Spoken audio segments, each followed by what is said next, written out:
Inflation बढ़ेगा, और तीसरा इन्फ्लेशन बढ़ेगा तो अमेरिका में देखिए जो प्रेसिडेंट इलेक्शन है ना बाइडेन की, उसमें सबसे एक बड़ी प्रॉब्लम बाइडेन को है कि अमेरिका में कीमतें बढ़ रही हैं।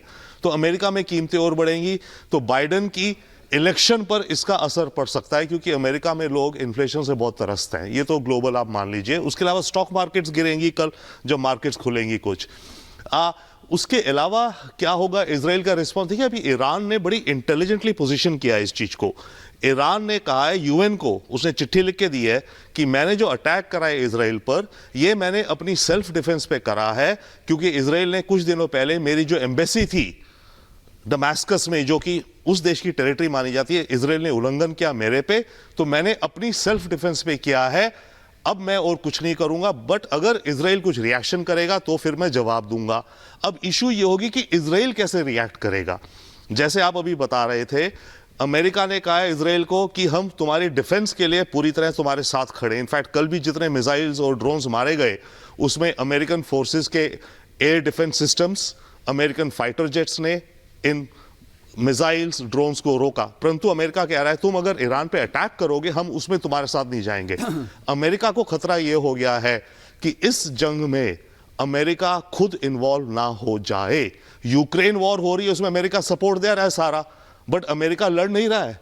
गाजा वॉर में भी अमेरिका सपोर्ट दे रहा है पर लड़ नहीं रहा है। बट इजराइल ईरान की वॉर अगर बढ़ी तो इसमें अमेरिका को लड़ने पे कंपेल हो जाना पड़ेगा। ऑलरेडी हो गया है जब उसने डिफेंस करके ईरान के मिसाइल्स और इनको गिराया है। तो ये चैलेंजेस है अमेरिका के सामने, बट इजराइल भी कुछ करेगा। हो सकता है अभी आज ना करे, कल ना करे, पर हफ्ते बाद, 3-4 दिन बाद इजराइल किसी एक टारगेटेड ईरानियन टारगेट पे फिर अटैक करेगा, क्योंकि अब दोनों की साख और प्रेस्टीज पे आ गया है ना।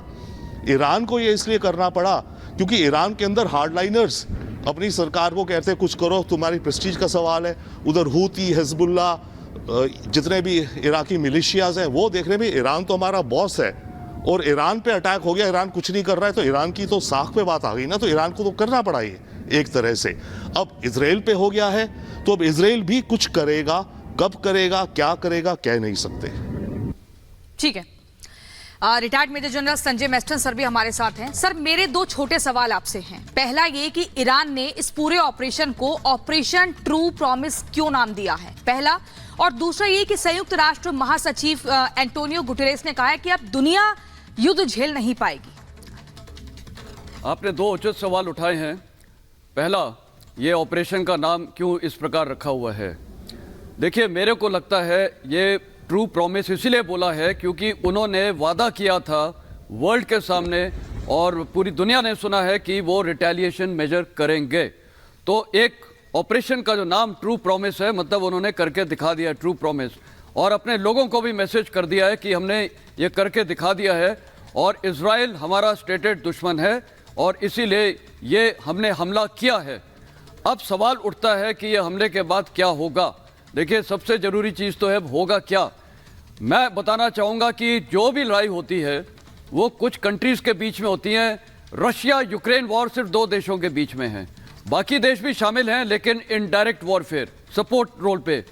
ये वाला लड़ाई जो है ये 7 अक्टूबर में शुरू हो गई थी इजराइल के बीच और ईरान के बीच, लेकिन फ़र्क ये था कि ईरान ने अपने प्रॉक्सीज यूज़ किए थे, खासकर हमास, और उसके बाद हिजबुल्ला और फिर हुती, ये लड़ाई में शामिल हो गए। ईरान इस युद्ध में डायरेक्ट इन्वॉल्व नहीं हुआ था। अब इसका आगे क्या हो सकता है। देखिए, अगर ईरान अभी तक डायरेक्ट इन्वॉल्व नहीं हुआ था तो इजरायली सेना या इजरायली प्राइम मिनिस्टर नेतन्याहू क्या चाहते थे, वो चाहते थे, जिसको मैं इंग्लिश में बोलूँगा, bring the enemy to battle.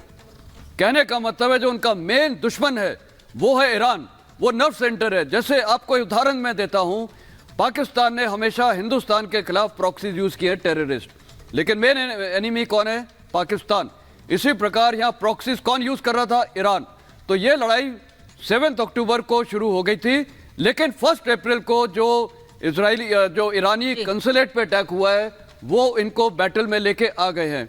इससे फायदा इजराइल को यह है कि अब वो अपने दिए हुए टाइम, वक्त पे अटैक कर सकते हैं यूएस ईरान के क्या ऊपर। होगा इसमें, इस पर सबकी नजरें, क्योंकि यूएस हमेशा से कहता रहा है कि इजराइल से भी अच्छे रिश्ते हैं, इजराइल को भी सपोर्ट करना है। और लास्ट ईयर जो आपने अभी जिक्र किया, अक्टूबर में जब हमले हुए थे तो ईरान और इजराइल के बीच बातचीत कराने या समझौते की कोशिश भी यूएस की ओर से ही की गई थी। इस पर आप लोगों से मैं चीजें समझूंगी, लेकिन इस बीच एक और बड़ी खबर आ रही है, क्योंकि हमले लगातार जारी हैं, वहीं दूसरी ओर एक के बाद एक आधिकारिक बयान भी सामने आ रहे हैं। कोशिशें ये हैं कि इस पूरे मामले को सुलझाया जा सके, में कूदा है उसको संवारा जा सके। यूएस के पूर्व राष्ट्रीय सुरक्षा सलाहकार जॉन बोल्टन ने बयान दिया है कि इजराइल को ईरान के परमाणु ठिकानों पर बमबारी करनी चाहिए, ईरान के परमाणु ठिकानों पर बमबारी करे। यूएस के पूर्व एनएसए जॉन बोल्टन ने बयान दिया है। Ravinder sir, definitely yes. देखिए हो क्या रहा है इसमें, हर देश में आपको दो व्यूज के लोग मिलेंगे। अमेरिका में भी कुछ लोग हैं जो बाइडन के सरकार में हैं, वो इजराइल को कह रहे हैं आप शांत हो जाओ, शांत हो जाओ।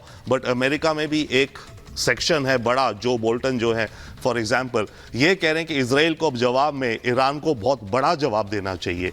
तो डिपेंड करेगा कि कौन सा पक्ष की ओपिनियन ज़्यादा हावी हो जाता है। सिमिलरली इजराइल के अंदर भी ये चल रहा है, उनकी वॉर कैबिनेट में फिलहाल इस समय, कि हम किस तरह का जवाब दें, अभी हम रुकें या अभी हम इसके दुगना चौगुना जवाब दें वापस।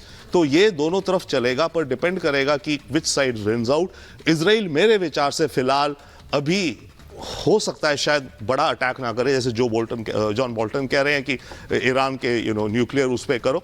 बट बात यह है, जैसे जनरल मिस्टर ने बता रहे थे, देखिए मेरे को जो दिखता है, इजराइल गाजा वॉर में फंस गया है। शुरू से इजराइल ने कहा था कि मैं पूरा हमास मिलिट्री मिटा दूंगा, नहीं मिटा पाया, हॉस्टेज निकाल दूंगा, नहीं निकाल पाया।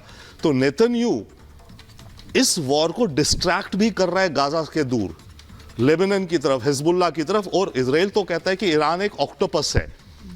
ईरान ऑक्टोपस यानी उसका हेड तो है ईरान, पर जो 8 उसके वो होते हैं, लिम्स होते हैं, तो हूती है, हिजबुल्लाह है, इराकी मिलिशियाज हैं, ये हैं वो हैं। तो ये तो लिम्स हैं, पर हेड ऑक्टोपस का ईरान है। तो मेरे को उसके हेड को निकालना है। और एक चीज़ और, ईरान न्यूक्लियर वेपन बनाने की तरफ तेजी से बढ़ चुका है। इजराइल को अल्टीमेट प्रॉब्लम, चिंता, वरी, खतरा ये है कि ईरान पे न्यूक्लियर वेपन आ जाएगा। तो ये गाजा वॉर ना भी हो रही होती ना, और ईरान अपने न्यूक्लियर वेपन की तरफ तेजी से बढ़ रहा है, तो इजराइल ईरान पर अटैक करने का बहुत चांस था उसके न्यूक्लियर वेपन को रोकने के लिए। अब ये गाजा वॉर शुरू हो गई, वो एक अलग चीज शुरू हो गई। तो उस वॉर को बढ़ा करके एक चीज और हो सकती है अभी, कि लेबनान से हिजबुल्लाह जो है, अभी आप देख रहे हैं वो ईरान के supported of course. Golan Heights जो है इजराइल के अंदर, वो ऑक्यूपाइड टेरिटरी जो उसने सीरिया से ली हुई है, टेक्निकली वो इजरायली टेरिटरी नहीं है। तो ये भी कहा जा रहा है कि हिजबुल्लाह द्वारा गोलान हाइट्स पर बड़ा अटैक किया जाएगा, क्योंकि उसमें फिर भी देखिए लीगली ये सारा गेम भी चल रहा है कि इजराइल की टेरिटरी है, वो तो डिस्प्यूटेड इंटरनेशनल टेरिटरी है, वहां पे अटैक, इजराइल के ऊपर अटैक नहीं माना जाएगा, बात यूएन काउंसिल में जाएगी। तो ये सारी गेम्स चलेंगी अभी आने वाले वक्त में फिलहाल। और इस बीच बहुत बड़ी खबर सामने आ रही, ईरान की संसद में जश्न मनाया गया है। तेहरान में ईरानी नागरिकों ने जश्न मनाया इजराइल पर हमले के बाद, वहां से जश्न मनाने की तस्वीरें सामने आ रही। ईरान ने जिस तरीके से हमला किया, उसके बाद ईरान की संसद में जश्न मनाने की तस्वीरें सामने आई है। तेहरान में ईरानी नागरिक जश्न मनाते हुए नजर आ रहे हैं। और ये पहली बार नहीं है, इससे पहले भी जब हमास के आतंकियों ने इजराइल पर अटैक किया था, तब भी ईरानी संसद में मनाया गया था। और देखिए, ये सड़कों पर देखिए ईरानी नागरिक हाथों में झंडा लहराते हुए जश्न मनाते हुए नजर आ रहे हैं। इजराइल पर हमले के बाद की ये जश्न मनाने की तस्वीरें देखें। ईरान की संसद में एक तरफ जहां देख पा रहे हैं आप, तमाम यहां पर जो सांसद हैं वो जश्न मना रहे हैं इजराइल पर अटैक के बाद, और ईरान की सड़कों पर भी कुछ इसी तरह का जश्न मनाने का माहौल देखा जा रहा है। और संजय सर का रुख करते हुए, संजय सर, ये जश्न मनाने की तस्वीरें सामने आ रही। इससे पहले भी हमने देखा था कि जब अटैक किया गया था हमास के आतंकियों की तरफ से इजराइल पर, तब भी इसी तरह के जश्न मनाने की तस्वीरें सामने आई थी। आखिर ये जश्न मनाने का जो माहौल है वो कब तक रुकेगा? क्योंकि इस तरह से तो जंग के हालात और उत्पन्न होंगे, खींच होगी आखिरकार इजराइल में कि यहाँ पर जश्न मनाया जा रहा है अटैक के बाद। जो ये जश्न मनाया जा रहा है और ये कब रुकेगा, देखिए जब हमास ने 7 अक्टूबर को अटैक किया था, आपको याद होगा पूरे हमास में